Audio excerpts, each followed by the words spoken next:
Three, two, one. What's up, everybody? Welcome back to another episode of a different podcast. As always, I'm here with Lou and our special guest today, Hailey Ostrom. She's a Hi. professional golfer, a 2018 semifinalist on the Golf Channel's Shot Makers, a former Division III women's golf All-American at George Fox University, and a fellow Central Oregonian like myself. And we would like to welcome on Hailey. How are you? Hi, I'm good. Thanks for having me. Excited to be here. Absolutely. Let's just get right into it. So a few years ago, you decided to make the choice to move to Arizona, follow a golf dream, and in turn, that has paid off dividends for you, and you've reached a high level of success in the golf world. If you could just kind of walk us through that process, what was that like to just really dive into the golf world and really just go into a dream without necessarily having a plan? Yeah, so I like to say that moving to Arizona was one of the best decisions I've ever made. I After college, I wasn't really sure going into my senior year of college what I wanted to do, and my dad is somebody who's always just dreamt the world for me, and he's like, whatever you want to do, you can go do it. So he was the one that said there's a mini tour in Arizona, and maybe that's something you should go try and do. You can go travel the world and just have fun continuing to play golf while you're young, because eventually you're going to have to get a real job and you grow old and start a family. So senior year was kind of the make it or break it moment. It was like the test to me if I could go pro or not, and had a successful season. So decided I'll go down to Arizona. I packed up my car. I just threw my belongings in a car. I mean, I had no plan. I had no money. I had no job. The people I was living with was a girl I played against in college. So I had only met her a few times, and it just so happened they had a spare room. And then it was her brother, who I had never met. So a little weird, and I'd never lived with a boy before that wasn't my brother. So I was like a little skeptical, but moved down to Arizona and just kind of figured it out and joined the tour, and I haven't left since. Yeah. Best decision. Yeah, there's something to be said for that kind of just diving into something when you put yourself in a new environment, you're bound to be exposed to something new, and it's the easiest way to grow. And that's an interesting story, one very similar to mine. I had grown up in Kansas City my whole life and moved to Arizona, didn't know anybody. And I immediately became almost a new person. And that's kind of an interesting point for you because, is that kind of what happened to you? When you were in college and you first went to college for golf, I assume, were you kind of thinking like, hey, I'm going to be a pro, or were you thinking I'm going to enjoy college and golf while I'm at it? Yeah, I didn't have pro in mind going into college at all. Like I said, that was just something that kind of was brought to my attention by my dad, going into my senior year, where I had to start to think about what am I going to do in the future. But going into college, I wasn't actually even good enough to make my lineup in my freshman year in college. So definitely didn't think I was going to be able to go pro if I can't make a D3 lineup. D3 sports, everybody assumes you're probably not as good as the D1, which is not true. But I wasn't even good enough to make that team. So pro was not on my radar whatsoever. Yeah. And I think there's something to be said for the world of athletics in the NCAA. Whatever everybody's opinions, there's different opinions on the NCAA as a whole. But with that being said, as a person, I played junior college, Division I and Division II baseball, and to be honest, there's not a lot of difference in the competition level. Obviously, there's some guys who are a little bit ahead at the Division I level, but as a far majority, there's a pretty even scale in college. And I don't know, maybe you could fill us in on what that looks like at the golf or in the industry of golf, and is there a real difference between, obviously you didn't play Division 1, you played Division 3, but now you're golfing professionally, so your experience kind of holds true there in that sense. Yeah. So I strongly believe, especially in golf, maybe it's a little different in other sports, but in golf, the spectrum of talent is so small. The difference between a professional golfer and a really good amateur golfer is so small. So the difference between D3 and D1 might not even be existent. Like that might be the smallest difference of all. So when I went to college, I played at George Fox University, and we have a really good golf program. So within our conference, George Fox is always the best, kind of dominantly. So of course there are D3 schools who don't have the great athletics, and they're the bottom of the spectrum. But where we played against D1 teams all the time. We tried to improve drastically before nationals. So we would go invite Oregon State, Portland State to some of our tournaments so that we got that higher level experience. And half the time, most of our team was beating those girls. So I think that the difference in D1 to D3 schools is so small when it comes to golf. Yeah. Yeah, I was able to see a little bit of that because I think that the difference really shows at the extremes, because baseball, a lot of the guys that come out and get drafted real high are from, Division 1 programs. And if they're not, there was a guy taken recently that threw 105 and went to a JUCO. And, there's exceptions to every rule. But when you think about something like that, where it's like, what does being a pro mean? And that's one thing I want you to touch on a little bit, is like, what is being a pro in golf? Because in baseball, you can be a pro if you play independent, whether or not you're affiliated with Major League Baseball or not. So that's just, how does that kind of, like, when did you become a pro and how did you do it? Yeah, so in golf, it's so different than most sports because you don't go get drafted, you don't get picked up by a team, you're on your own. So after you graduate college, what most people do is they go start on a mini tour, what we call it, and that's basically like, AAA baseball. So you go play on a mini tour, and you can enter into that event either as an amateur golfer or as a professional. Once you enter in a golf event as a professional, you can't go back. But the difference is, when you're an amateur, the entry fee is usually half the cost or more than half the cost, and you cannot accept any sponsors. If you win the tournament or you place, you can't accept the check. You don't get paid. So basically, you are playing for some experience, and you're only spending though like $200 per tournament. So it's not horrible in the long run. So when I first moved to Arizona, I stayed amateur for one season. And then once you decide to turn pro, the entry fees double or triple or quadruple, but you can now accept sponsors. You can now accept any pay that you get from winning a tournament or placing in a tournament. But with golf, people ask like, well, can't anybody turn pro?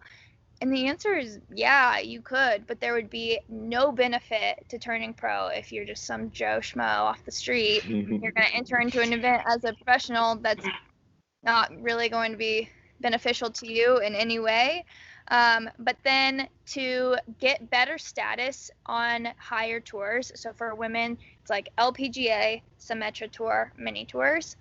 Symetra and LPGA are only professional tours. So if you're on one of those tours, you have distinguished yourself as a pro. You have gone to what we call qualifying school, where you go compete and try and get status on those tours.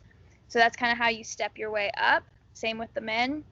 And nobody can just walk on and play on those tours. You have to try out for them basically and play well enough through a couple weeks of tournaments to get on that tour. So I have gone to Q school twice now. This year, unfortunately, it was canceled because of COVID. So I've gone twice, and I have some Symetra Tour status. So I'm right below the LPGA.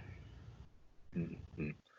And that's a kind of an interesting segue, because you're talking about like amateurism and all that. And I think every college athlete is pretty familiar with how the NCAA works and how they protect your amateurism in a way, but they also benefit greatly from the players that do bring in money for the schools. When, for example, when I was in college, I was definitely always trying to become a pro. And a lot of guys, especially like when you look at the extremes, like Alabama football, for example, me playing at Mississippi State, we brought in a lot of money for our school, but not everybody got full rides on our team. Where there's an interesting dynamic to that, where now the NCAA allowing players to make money off their likeness. I think that there's a fine line between amateurism and pro, and how you can't go back, and all of that with women being paid in sports. And I didn't know, I'm not too familiar with golf, but is golf something where women are paid fairly, at least, or is it kind of skewed in a way where they get paid based on simply performance and there's not that high of a ceiling? Yeah, so in short, the answer is no. Women do not get paid fairly in golf whatsoever. If you look at the ratio of how much money men's professional golf is bringing in versus how much money women's professional golf is bringing in, yeah, men obviously bring in more money. That's clear. Tiger Woods started that years ago. But there is a lot that goes with that, because women's golf is not aired as much on TV. Actually, very rarely is a women's golf event aired, and it will never be aired over a men's professional golf tournament. So when you look at the statistics, it's like, okay, well, they're not getting as much views on TV. Well, they're not being given those chances on TV. So it's hard to look at the facts, but women's golf has come a really long ways, and we do have much higher tournament purses now than they used to have. But of course, it's a small fraction of what the men make. There was a story a couple years ago, and it was a Symetra Tour girl versus the equivalent to Symetra Tour for the men. And that week, they played the exact same course. The woman who won the Symetra Tour event shot less strokes than the guy who won, and she ended up having like some crazy holes where she just chipped in for eagle and like fun stuff that people love to watch, but they didn't show her on TV as much. And in the end, the guy ended up making like quadruple what she made that week, but she actually played better than he did. She hit way cooler shots. Like, it was her highlight reel was so much cooler than his, and everybody was like, see, like the women can do it too. But yeah, that's just something that I think in society overall we're trying to change altogether. Mm-hmm. And from my point of view, like, I'm a big fan of getting women the airtime in sports. I think that should be a major shift in how we look at it from not only a marketing perspective, but just a general media perspective. Because like you just said, that story is so perfect, because you're doing the same stuff. You're playing the same courses. You're doing the exact same thing. And when that is taking place, like, we should be allowing women the airtime that they deserve, and giving them the recognition that they deserve. Now, I want to ask you this, like, is there a general sense of a differing level of interest that you see from being within the women's golf industry? Is there a different level of interest in the women's industry versus the men's industry? And if so, what are the steps that you believe should be taken to help kind of level the playing field in some way to get you more airtime? Yeah, so definitely, I do see a difference. And what I was saying earlier, I do have, a little asterisk next to, and I will say it is the LPGA's responsibility, and it's not fair that women aren't shown on TV as much, or we're not paid as much, But in the end, you can't just sit back and watch it and complain about it. Go out and change it. So I think it is partially our responsibility. It's each individual's responsibility to go out and put on a show. You can't just go out and play golf and hope that you win a check that week and expect to be put on TV. Go do your social media, make sure you're interacting with fans. Like, take the extra steps. We're going to have to do more in the end, but if we just sit back and watch it, it's not going to change. We're not just going to sit here and watch it change. So I think it is the LPGA's responsibility. It's each individual girl's responsibility to go out and do those extra steps, show more personality. A lot of people complain. Guys do like watching the PGA Tour because you start to know each player and you start to get favorite players and you understand how they work, and now they're being mic'd up, so you see more of their personality. They put on a show. Like, they're out there like getting into each shot. When they hit a bad shot, they're mad. Like, you're gonna know about it. If you watch women's golf is so much more accurate to the average, like, everyday male golfer. So you would think they should want to watch that more because maybe they can actually learn something, and they could, I don't know, just see how far the women hit it in comparison to themselves. But the women, they don't show much emotion. Like, when some of the girls, they'll hit a hole in one and they might just like wave, it's just crazy. Yeah. Like, get excited, like, be out there, show your personality, have some fun with it. So I think if women's golf started to do a little more extra, more individual players got more involved on social media, did more fun things. Maybe they do like a reality-based TV show on the Golf Channel or something where they just have all the professionals in one spot and they just film them all the time so that you can actually figure out who your favorite women's golfers are. I think that would be great for the sport. Or just getting some more American golfers in general. We don't have that many, and the ones we have, we don't have a lot that are out there winning every week. So I think we need to expand the sport, keep growing the sport, and do the extra stuff. Yeah. One thing that you mentioned is the social media stuff, and I 100% give you props and applause for being able to bridge the gap between your personal life and your golf life and giving people a sense of who you are. I think you've done a phenomenal job. And again, I want to applaud you for this because you are walking the talk in the sense that you are kind of bridging that gap and providing yourself a platform that is allowing people to see who you are, see your personality, see the things that you're doing on and off the golf course. I think that it's really great what you're doing, and I think more people in general, not just women, but I think more people should try to bridge that gap.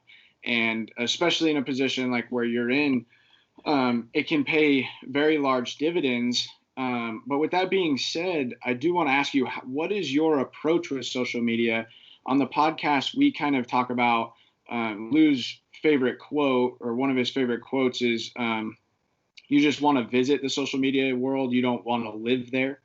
And I want to ask kind of where you're at with your social media approach. I mean, your time, and obviously all of that plays a part. And so how does that all fit into your day-to-day life? Social media has definitely given me that small platform to share my story and my thoughts and opinions, and it has opened so many doors for me that I never expected. I didn't really know what I was doing when I started posting golf stuff on my Instagram, and all of a sudden it was a thing. But I will say that people, like, my approach with my page is that people want to feel like they're a part of your story. They want to feel like they're included, involved in some way, had some small impact on your success. So when I started the social media world, it was just giving people that opportunity to be a part of this journey. And I think it's something that isn't shown very often. Like, people ask me, you guys asked me how you turn pro, what that process is like. So that's what my whole page is about, is just sharing it with everybody else. And in golf, you don't have a team anymore. After college, you don't have a golf team. And that was something that was always so important to me. So I wanted to feel like I still had a team. I still had people that I was playing for. So that's kind of why I decided just to put it all out there, to be my full authentic self, to make it as organic and truly authentic as it possibly could. And that's where kind of the hashtag Team Hailey started, was just bringing everybody on this journey with me, feeling like I had a team, letting them feel like they're a part of the team, like they're on board with me, and just keeping it authentic. That's my number one goal on my channels, is to keep it authentic, to be true and honest with everybody. Yeah. And that's an interesting dynamic, because like we talked about before, you don't have the same opportunity that a man does, like as far as like a perk when winning a tournament in that sense. So you kind of, and like you said, you're not on a team, so you got to find your own way to make a living. And I think that's kind of the direction that the world is taking in a lot of ways. So for like the LPGA, it's one step at a time. It's not going to happen overnight that women make the same as men in that department. So you talking about how you have to, you really are paving your own way. And that's something that I think is so important for people when they don't have a plan or they don't have a direction. Your plan and direction gets chosen for you, and that person might not always, the plan chosen for you might not always be the one that you want. And for you, it sounds like you really just, you said, all right, you started, you didn't really necessarily have a plan, but as you went, your goals became more and more determined. And that's something that it sounds like you really have things together in that sense. And for someone that uses social media, like who has a following, how do you kind of encourage somebody who might not have a plan to kind of develop their own plan? I think as far as social media is concerned, if somebody's trying to go that route and market themselves, that's what it's all about, is marketing. Go show off who you are. Everybody, I think, has some story to tell in some way. It's not like I have a sad story that people got on board with. I just told my story and what it was, and being a D3 golfer, and that's something that I'm proud of, and being from Bend, Oregon, and getting involved with certain charities. Like, those are just things that I like about myself, that I want other people to know about. And so I guess I would just encourage people who don't know how to take that jump or how to start. It's just truly like, show off who you are and let people be a part of your journey, and just explain what's going on along the way. There have been times where I have totally failed in a golf tournament, and I will post something and just say, wow, that sucked. Like, you guys, I'm gonna be honest, I played like crap today. Can you guys like send me motivational quotes? Somebody pick me up here. And I'm always blown away. Those are my best posts as far as engagement goes. People, they want to help you, they want to be involved, and in the end, it does make you feel a lot better too. You're like, oh man, I do have this team. Like, I've got all these people like rooting me on. They don't care if I just failed today. Like, they're here to pick me up. So I would just say, show off who you are and keep it real. I think one of the more fascinating things that I've just realized as you've been talking is, like you said, you went from college, you were on a team, and that's something that I was familiar with, that Lou was familiar with. And then once baseball was done, once golf was done, and you didn't have that team anymore, you, in a way, lose your natural support system that you have built over the years in college and high school. I was always in a locker room. I was always hanging out with my teammates. I was always doing this thing. And the interesting part of what you're talking about is you have found a way to develop that same sort of locker room support system on social media, and sometimes with just complete strangers, but they care. They want to see you succeed. And those are the same ideas that those teammates had when you were playing with them, when you were spending so much time with them. They wanted to see you succeed. And so I just find it interesting how you've, again, built that bridge and found a way to create a dynamic for yourself that allows you to have that support system outside of just obviously your dad and your family, they play a huge role in your support system, but it's sometimes great to have other outlets for support as well.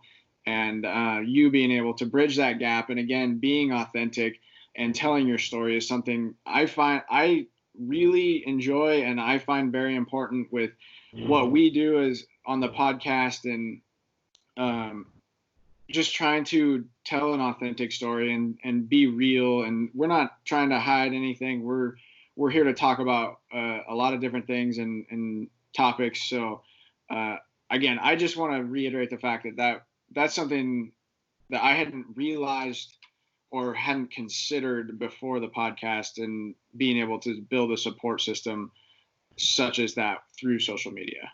Yeah, you can build a support system through anything that you're doing. I mean, that's why there are like the blogger girls of social media nowadays.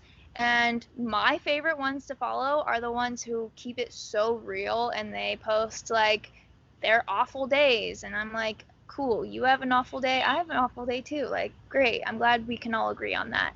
But you could be, a car salesman, and you want to build a brand and you want to build a support system. Great. You can do that too. You can create a support system no matter what. You don't have to have a team. If you're a salesman, you've got other salesmen trying to beat you. That's what a team is all about too. There's always somebody trying to take your spot. Well, you support that person. You want them to be their best, so that when you beat them, they're at their best and you're even better, right? You get that True support. competition. True competition. Maybe you're religious. That was something that was big for me. Like, that's part of a team also. Then you meet people at church. I mean, I think there's a team everywhere you go in life. You can find it if you just look for it. And yeah. Yeah. Where does your competitive fire come from? Obviously, there's no shortage of competition hardwired in your brain. Yeah. To have the ability to just move to Scottsdale and being like, yep, this is what I'm gonna do, and we'll see how it shapes out at the end of it. Where does all of that come from? Is it always been there? Is it something that you've learned over time? Like, what is the driving factor? Yes, my competitive spirit has always shown through, even when I was just a little kid. My family's really competitive, my dad's really competitive, and I was always like the tomboy girl, kind of. My dad actually always called me Tom Girl because I was mostly tomboy, but like a little bit girly still, like wanted to look cute, but play sports and be outside with the guys. So I think just, growing up with a brother and my dad playing sports all the time, our neighborhood, when we moved into this neighborhood, there weren't any girls. It was just all boys. Our neighbors were boys, everybody was boys. And so we would just go out and play games or build forts and like do kid stuff. But I was always the only girl. So, and then throughout baseball, of course, with my brother, I loved baseball, so being around his team and going with my dad to practices or whatever it was and just hanging out and being there, I just loved it. So I guess it's just something that I, in a way, was kind of born with, I guess. But it just keeps on going. I'm still super competitive. I turn everything into a competition, I think. Almost to a fault. I'm the same way. I don't know about you, Lou. I mean, I think that's the only way to truly succeed in sports, though. I think that there is a general mentality of wanting to be a competitor that makes or gives you the ability to be successful, and it allows you to put yourself in a mind space that not only you want to win, but you're trying to find ways and find new ways to become better in whatever your craft is. For me, it was baseball. For you, it's golf. And for other people, who knows what it is? It could be anything. But there is a driving factor that is created by competition and competitive just nature that forces you to try to become better. Is there any practices that you use on or off the golf course that you like that you can, that allows you to channel kind of a more positive state, like a meditation? Or is there anything that you practice that helps you kind of get in that mode? Yeah, I do meditate actually. Haven't in a while, need to get back into that, but meditation is a big one. I journal a lot, and it used to be just like a golf journal of good shots that I hit throughout the round or my day, or just little improvements that I have made.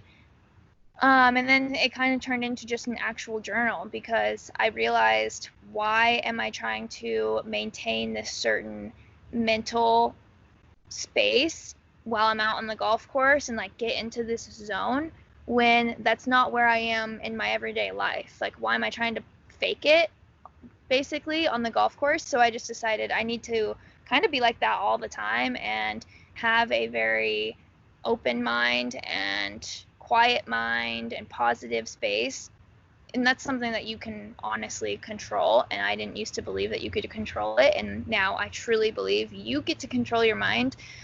So I started kind of journaling just like everyday stuff. Anytime my mind goes a little negative, it's like you have to consciously tell yourself, like, nope, stop that thought and make it positive, and then go write down that positive affirmation or whatever it is. And then a lot of self-help books, which again used to just be golf mental books, and then I started just reading self-help books in general, because I figured I'll just get myself into that positive headspace all the time. And I think that's something that everybody can do. You don't have to be an athlete. Again, you could be a car salesman, like you could be anybody, and choose to live like a happier life if you just change your thoughts. That's a practice that you can do all the time. Hmm. And that's something Yeah, that we I think is easily seen. Go ahead. no, you got it. Yeah, I think that's something that is seen a lot with social media now, because so many people have problems with things like anxiety and depression when um, they don't quite have the self-confidence, or there could be a lot of reasons, but when you talk about anxiety and depression, a lot of people, they just don't quite take ownership of their life. And you can't always take ownership of your life. There are a lot of external events that could lead to things like that, but there's a lot of people that just don't understand how to take ownership of their life. And it always starts with one step. And for me, I too journal, not every day, but most days, to the point where I just get my thoughts out, because a lot of that anxiety, especially like for somebody like, if you're getting ready to go to work, you have a lot of things on your mind that you just don't quite, you can't sort them. It's not that they're bad, it's not that they're good. You just can't sort them out. It's such a positive and easy way to get things sorted out, is just to write it down, get your thoughts out. And it's almost like having someone to talk to without having someone to talk to. Because not everybody's always on the same wave as you. When it's like, oh, it's 8 a.m. and I have to go to work at 9, let's have a conversation about all my thoughts. It's like, no, that's not how it works. You have to be the one taking ownership and figuring out what works for you. And I think that's a very powerful way to do it, is journaling. Um, and that's a great exercise to practice, to rid yourself of things like anxiety. Yeah, I think a lot of people too, I mean, it could be different for everybody. Maybe journaling's not for one person and meditation is. I feel like I kind of do a little bit of everything, but there's so many things that you can do. I mean, you could get into boxing and decide that you're going to take out like the anger at the end of the day. You're going to go to the boxing club and go box. Like, that could be something that you're into. I'm into also.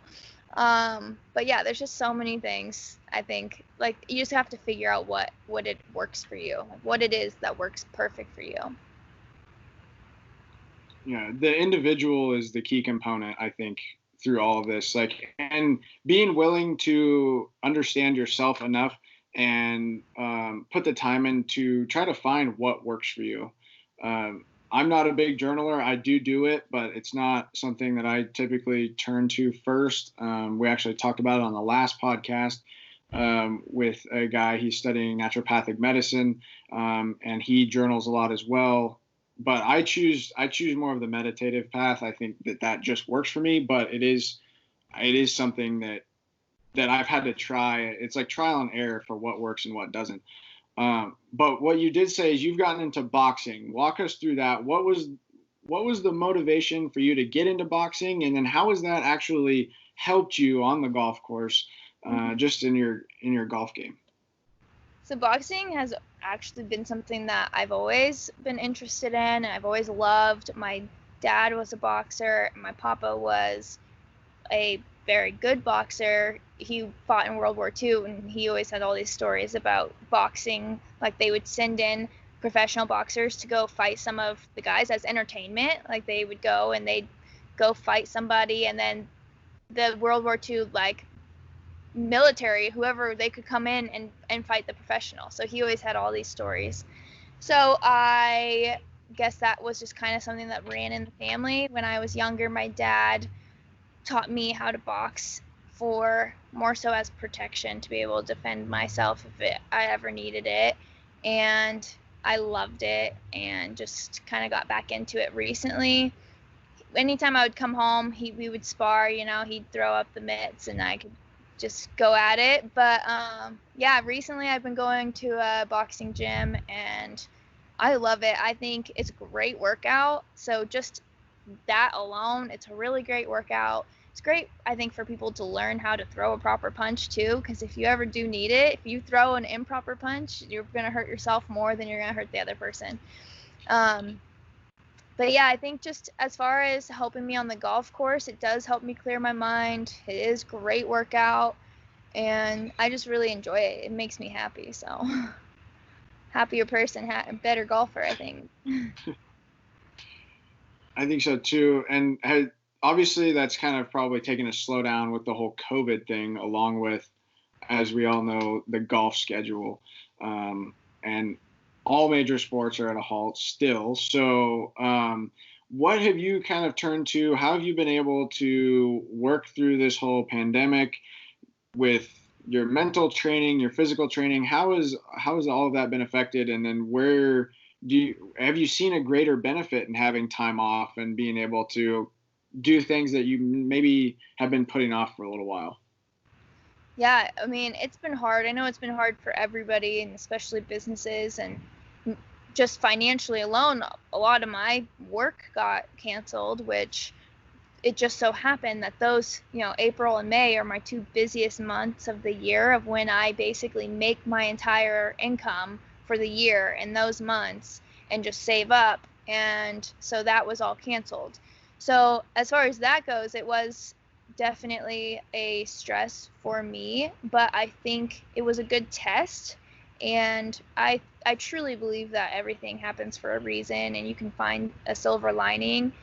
And I think that it was a really necessary time for a lot of people, including myself, to kind of slow down, shut off for a little bit, regroup, meditate, journal, do what you need to do to get your head in the right spot, and test how far you can go with your mental ability. I didn't realize I was going to be tested this hard. I don't think anybody realized they were going to be tested this hard, but now I know I can handle it. So if I could handle what I had to go through during COVID, I think I can handle a bad golf shot on the golf course when everything picks up again. But the hardest part was definitely my season kind of basically getting canceled for the rest of the year. So that was a big bummer. That was a lot of meditating through that week to follow. But yeah, I think, like I said, everything just happens for a reason. So it gave me the opportunity to focus on other aspects of my career right now. Normally, I'm going at 110% all the time. I'm traveling. I'm hardly ever in one spot for too long. And I am juggling so many different things. Social media, just media career in general, golf, everything, and it's hard to keep up. So I'm somebody who gets really anxious when I don't have anything on my schedule. If I have like an off week, I'm like, what am I supposed to be doing? Like, I'm just sitting here, like, I need to do something. So for me, this was the time I needed to really test my ability to relax and focus my attention on one thing. And I'm really excited for where I can take my career in media during this time. Yeah, and that's important to kind of double down on what you actually can focus on and not focus on what you can't do. I mean, obviously there's a ton of unanswered questions with COVID, but what is kind of next on the horizon for you? Are you ready and waiting, or do you have things planned for that? As far as golf is concerned and my own personal tournaments, that is something that I'm just kind of waiting. I mean, there's not a whole lot I can do right now, so I can, keep myself prepped and ready to go. For me, I'm trying really hard to just stay in the moment and not look too far ahead, because when I look too far ahead, I'm like, oh my gosh, I don't know what tournaments I'm playing. Like this, I have months until I can play again. Hopefully, not past the new year, but so I'm just really focusing on staying in the present moment and looking at the small projects that I want to get done right now and the goals in my media career that I want to go after. And I just recently signed with a new agency, so I'm really excited about working with them and hopefully getting some other projects on the books. It's so important too to expand. Like for me, people can kind of look at this slowdown one of two ways. One being that they're just going to take the time, they're just going to do whatever they want, they're not going to go at it with any sort of focus. And then once this whole thing's over, they're just going to go back to work, and they're just going to be like, oh, it was a great couple months off, collected my unemployment and did pretty much nothing to self-better myself. And then there's other people who are trying to find different avenues in this whole thing and try to find the opportunity in this time off and maybe explore different avenues. And I think the focus, maybe, I mean, I don't know, but maybe for your career and where you want to go in the future on top of golf, maybe this was a key step in kind of your story and the book that you're trying to write with your career. It could be such a great catapult for not only you, but for so many other people as well, to take the time to explore these other avenues and just to see what other interests are that you have outside of maybe just golf, and trying to understand that and see the opportunity in that, I think is super important. And for people who have that mentality, I think they're going to come out so much better on the other side of this whole pandemic thing, as opposed to where they were when they went in, and maybe the opportunities that they had beforehand. Yeah, no, I definitely agree.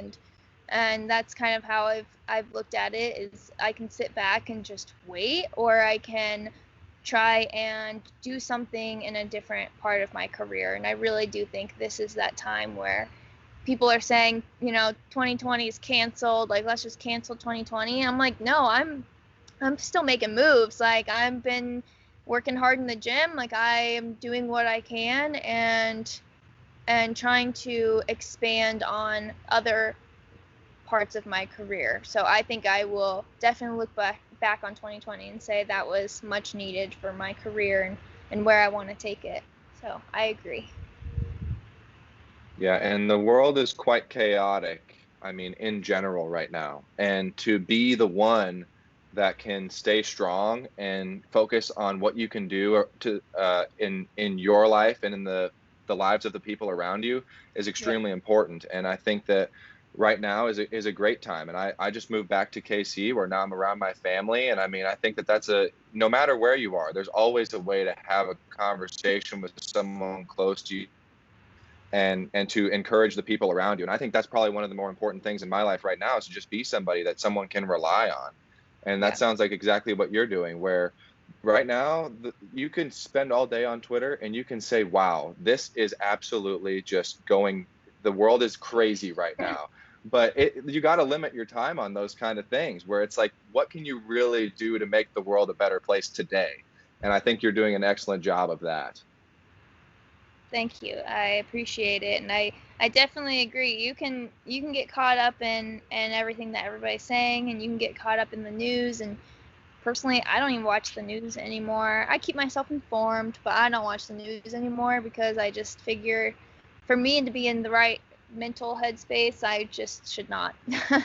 I should probably not. But yeah, I agree. Keeping being somebody that other people can rely on, and that goes back to the whole Team Hailey thing, is having the team, some people that I know rely on me to even just provide entertainment, provide a fun post for the day. That's something so small, but it's something so small that might impact that person or make their day or make them laugh for a second. Then that's great. That's what I'm here for.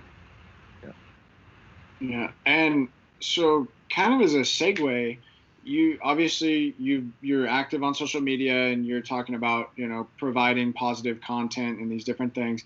What would you tell a younger female athlete, no matter the sport? What would your advice to them be, maybe as a high schooler, or slightly younger than that, maybe towards the end of middle school? What would your advice to them be, who they want to succeed in the sporting industry? Yeah, I would just say that it's like all of the really famous quotes go, hard work is usually better than just pure talent. So I would say you can absolutely manifest your destiny and your future. You have control over that. So put in the work. If you're somebody who wants something, go after it and get it. You truly can. I believe that anybody truly can do whatever they want if they really do put their mind to it. And with that said, something that I think was a huge part of my success was when I learned perspective and just putting things into perspective and understanding that your sport is such a small thing in this world. Golf, such a small thing. A bad golf shot, even smaller. Like, that doesn't matter. So when I learned perspective, I think that really helped my career and pushed me forward where I needed to go. And I put in the work because I appreciate my sport and I knew what I wanted from it, but I still kept it in perspective and I knew where it was on my chain of important things in my life, very low. So yeah, I would just say those two things: keep things in perspective and just always remember you can manifest your destiny. Perspective is such a big thing, and we talk about it all the time. As we've really started diving into the podcast stuff, it's so important to have some sort of grounding in your life. And I like to talk about it, and Lou likes to talk about it, as a detachment from the ego, from a psychological sense, and understanding who you are as a fundamental person and what you value and what your priorities are at a fundamental level. And keeping things into perspective allows you to view the world through a lens that is so much greater and has so many more possibilities than it is to view the world through just a single lens of, very narrow minded type of view.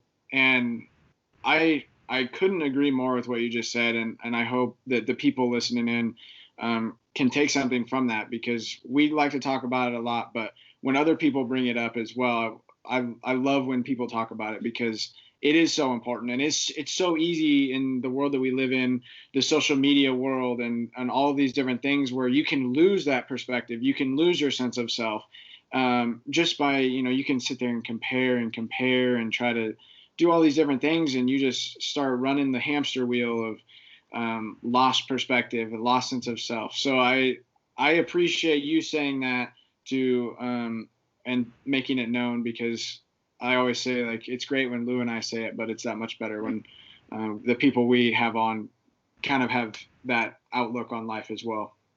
Yeah, and it also just, it really will help your career in the long run. So while you're keeping good perspective, it is actually helping you too. So it gives back to you in a way. Yeah, it's a sustainable way of being. It's not sustainable to constantly compare and try to, win all these small battles between, little personal, like ego-filled battles that you run with other people. You want other people to succeed in their own way and do things well. And it's like, hey, what can I do to better myself today? It doesn't mean I have to put anybody else down. So that's a beautiful perspective. And that's the whole point of this podcast, is to add perspective to my life, to Collin's life, and to whoever our guest's life is. Yeah, that's great. Absolutely. And so as we kind of begin to wrap up here, the day you turned pro, you had a hole-in-one at the 16th hole in Scottsdale. Walk us through that. You talked about you're one that gets excited and all of these different things. It shows the emotion that people are scared to show. So walk us through that moment. What was that like? And how did that kind of just catapult you into professional golf? So the day I turned pro, I basically had just kind of signed with Nike and was entering into the next event. And so I texted the guy that runs the tour, and I said, hey, can you sign me up for this event? And just so you know, put me down as a pro. And he's like, awesome, I'm so excited you're turning pro, congrats, done. That day I went and worked at TPC Scottsdale at the stadium course. For those who don't know golf, that's like the Waste Management Phoenix Open golf tournament, the biggest golf tournament amongst the fans. I went out there for a backswing event to help raise money for a charity and was on hole number 16, the iconic hole. And that day I did have a hole-in-one. So I had never had a hole-in-one before. So of course I instantly called my dad and told him, and he's like, I can't believe I missed it. And I was just so excited because I was out there, helping raise money for charity. I was having so much fun. I'm on one of the most iconic holes in golf. And I had a professional photographer on the hole with me, so I have all these great professional photos of the hole-in-one. And I had my own little crowd because that hole is really cool. It's the stadium hole. So when people come up to that hole, they're so excited to take videos. So it's just like a slow hole to play because everybody's taking photos and videos.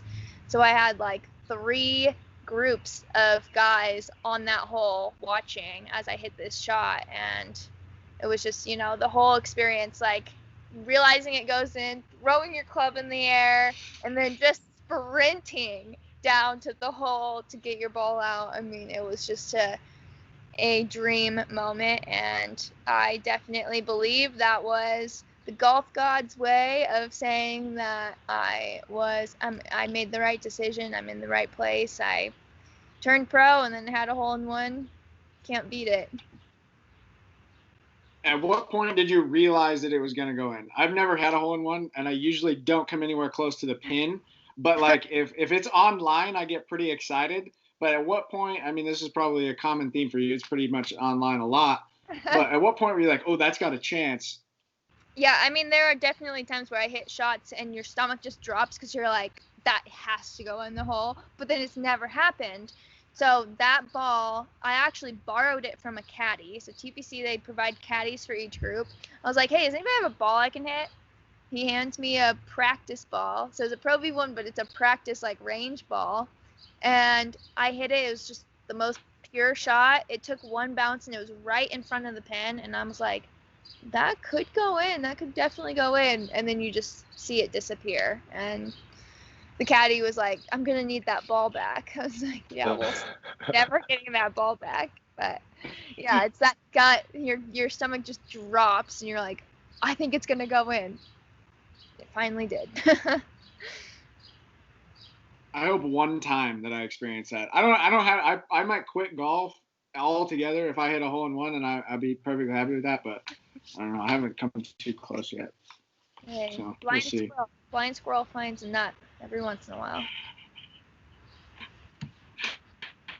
Couldn't be more true. Hailey, is there anybody that you want to shout out as we're beginning to wrap up here? Anybody you want to send some love to out there?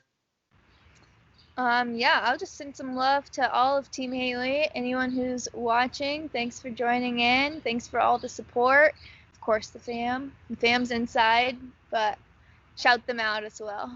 Thanks you guys so much. It was a pleasure having you. And if you could, if people want to follow up with you, reach out to you, share any places where you want to share any handles or channels or anything, websites of anything like that. Yeah, pretty much all of my handles are just Hailey Ostrom, and mostly I'm on Instagram, but you can check Instagram, TikTok, Twitter, YouTube, got it all. So Hailey Ostrom.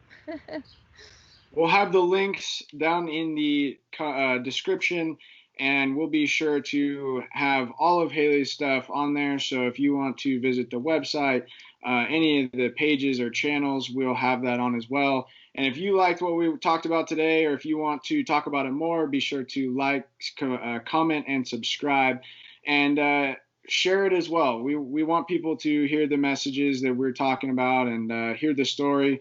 And we want to send a special thank you to Hailey for coming on, spending the time with us.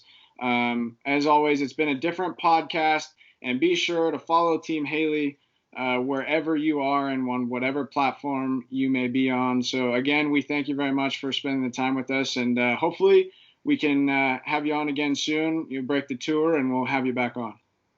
Thanks you guys so much. Thank you. Cheers.